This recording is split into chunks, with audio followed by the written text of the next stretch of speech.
गट क्रमांक 2 मध्ये पारंपरिक हिंद केसरी मानाचं वडकेकरांचं मैदान आणि या मैदानातील गट क्रमांक 2 सुटला आणि 2 मध्ये सुंदर अशी लढत चालू झाली.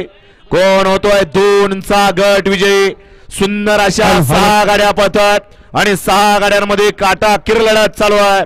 आड्याला कडेला पळतात मंतरवाडीकर, त्याच्या पड्याला पळतात बावधनकर, त्याच्या पड्याला तिकडं पळतात जेजुरीकर, त्याच्या पड्याला तिकडं कराडकर. परंतु इकडून बाजी मारली लक्षाने पिस्तूलनं.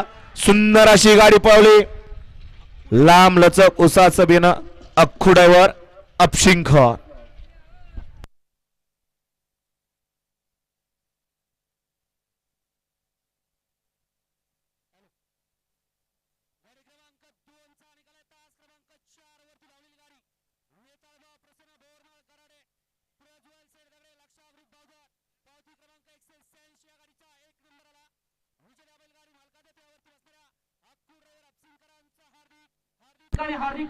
सुंदर अशी गाडी पाली. उजवीला पाला वजीर पिस्तूल ग्रुप नांदेगाव मुळशी. नांदेगाव मुळशीकरांचं रणमशी पिस्तूल पाला आणि त्याचोडीला अशोक मामा दगडे, प्रज्वल शेठ दगडे, वैभव शेठ तरवडे, लक्षा ग्रुप बावधन.